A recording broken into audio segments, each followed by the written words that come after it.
Hey, welcome to You Had Me at Black. I'm Martina Abrahams. A few weeks ago, I mentioned that this summer we are bringing our live show on tour and headed to the East Coast for the first time. Now, I am so beyond excited because our live shows are really what, to me, make You Had Me at Black magical, and they're just my favorite part of the You Had Me at Black experience. If you've ever been to the Moth or Storytelling Jam Session, imagine that, but 10 times more turned up.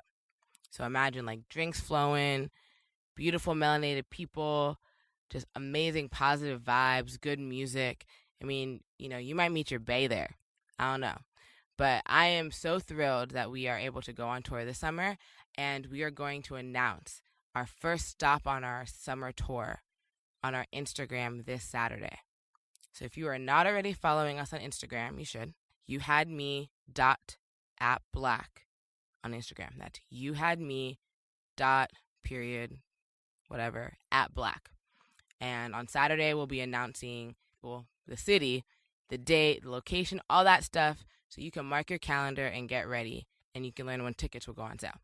So be sure to follow us on Instagram so you can find out about the first stop on our summer tour. And that's where we'll be announcing all the stops on our summer tour. But the first one is obviously very exciting. All right, so now let's get into this week's story. Today's story comes from Beegis, who, after a family vacation to Jamaica when he was 12, ended up trying to smuggle cannabis across the border. Here's what happened. I want you to breathe all this in.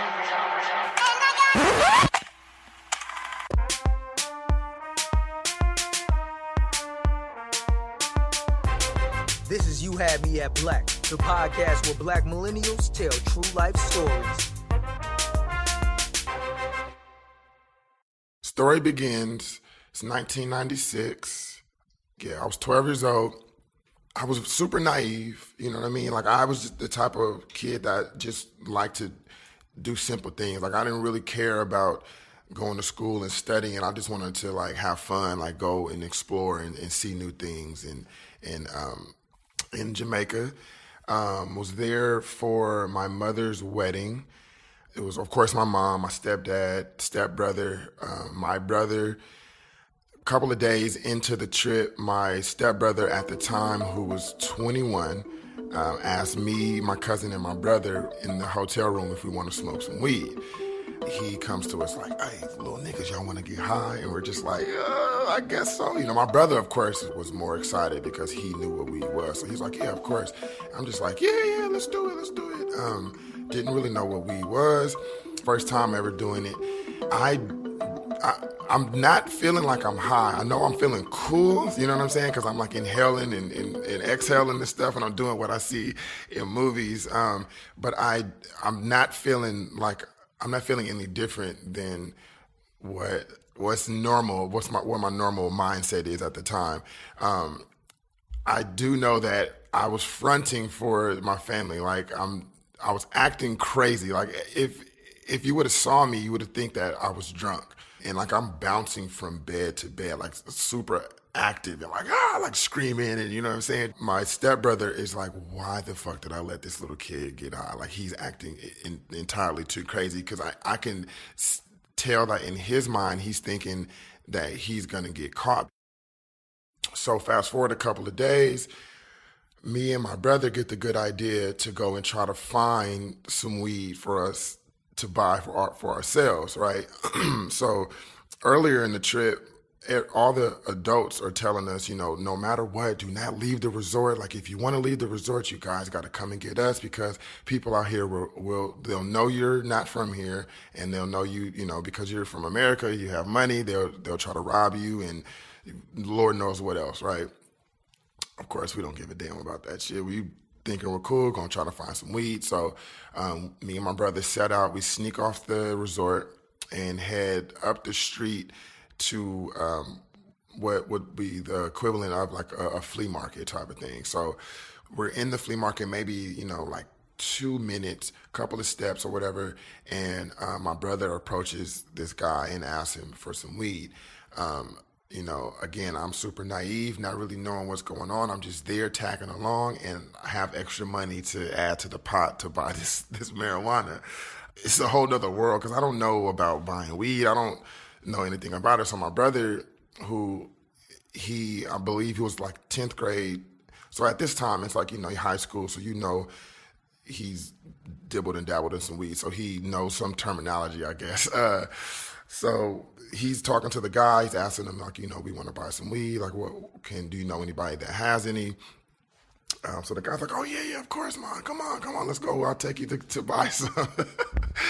And so he like takes us throughout the whole flea market. And so we literally get to like the very last row of little store shops or whatever.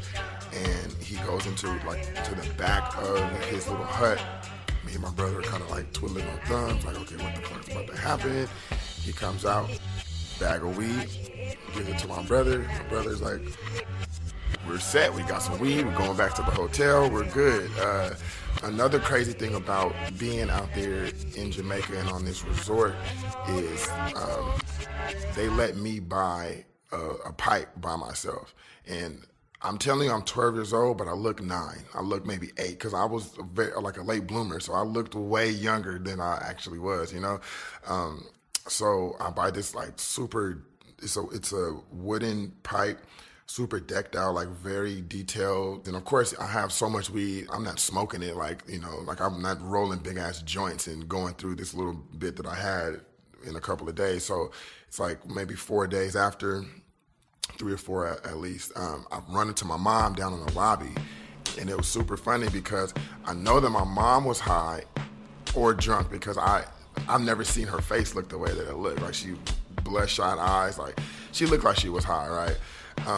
And of course I know that I'm high. So like my mom sits down, I turn to her, she turns to me, we kind of make eye contact, and my mom gets this look in her eyes like she doesn't want her son to see the way that she looks, right? And then I, of course, have a look on my face like I don't want my mom to see the way that I look. So we just kind of like, we didn't even say anything. We looked at each other, kind of made eye contact, and was like, okay, we're gonna get up and go our separate ways. Now we fast forward to coming back home, okay? So I'm in the hotel room packing my bags up, and the one thing that I did, I still had a bit of weed left, maybe a little bit less than an eighth. I pack up my bags, I have my pipe, I load that into a plastic bag, and then the rest of the weed, what I did is I took the top of my sunscreen lotion bottle and like stuffed the plastic bag full of weed into the sunscreen lotion, and then left a tiny bit of the bag like sticking out the top, and then closed the tube, right? Get to the airport, and we see the drug sniffing dogs, right? And so my brother, he sees the dogs, and he's like, oh shit, I have weed, I have a pipe, my dumbass younger brother has weed and a pipe, we gotta do something. So then we go to our, I put in air quotations, stepbrother, and I'm like, yo, we still got this weed on us, like, we see those dogs, like, what should we do? And so he starts panicking. He's like, yo, go throw all that shit away. Like, you're fucking tripping. Go throw all that shit away right now. Go flush it, whatever you need to do. Go to the bathroom. Do not get close to those dogs. Go do what you got to do. So I'm still not panicking. I'm still like, oh, whatever. Like, what's the worst that's going to happen? Okay, I'll just go to the bathroom. I'll dump it. So I knew that my weed was in my sunscreen bottle. So I'm thinking I'm cool. There's nothing going to happen, right? My brother goes, flushes all his weed, but he keeps his pipe. I throw away my pipe because I know that it still smells like weed. So I just throw that away. We get through security with no problems at all. So then we get all the way back home. I still have a little bit of weed left. My brother has his pipe. Then my stepbrother told his dad what we did. Like, he basically snitched on us for the whole trip, that we was smoking, that we went and bought weed, that we like smuggled it back and all that shit. Me and my brother thought our lives were over. We thought it was completely done. Stepdad is like flipping shit. He's trying to get us, on punishment, spankings, like as much punishment as he can get out of our mom, because of course he couldn't do anything, right? He's trying to get my mom all riled up. Mom's so cool. She's like, that was in Jamaica. We were all chilling. We got off scot-free, like, for the whole thing. Didn't get in trouble, no punishment, didn't go to jail, anything. So I didn't like my stepdad up until this point. My stepbrother was still cool in my eyes up until he told my stepdad, like, everything that happened. You know what I mean? Because it was kind of like, I can understand. I remember, well, not that I remember, but I can understand you talking to your dad about like how dumb these kids are to bring weed back, but why would you tell him, like, why would you throw yourself under the bus to be like, yo, I gave them some weed and they smoked it? Like, you snitch on yourself too, even though you're not gonna get in trouble, but it's like, yo, let me snitch on myself to go and snitch on these young kids, even though I'm the one that influenced them to do it in the first place, you know? So like, I remember feeling like super betrayed by that. I had never spoken to Blood since. Thanks for listening to You Had Me at Black. Be sure to check out this episode's description for musical credits.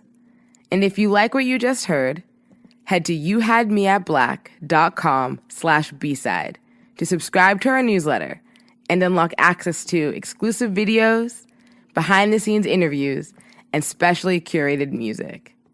That's youhadmeatblack.com/B-side. Peace.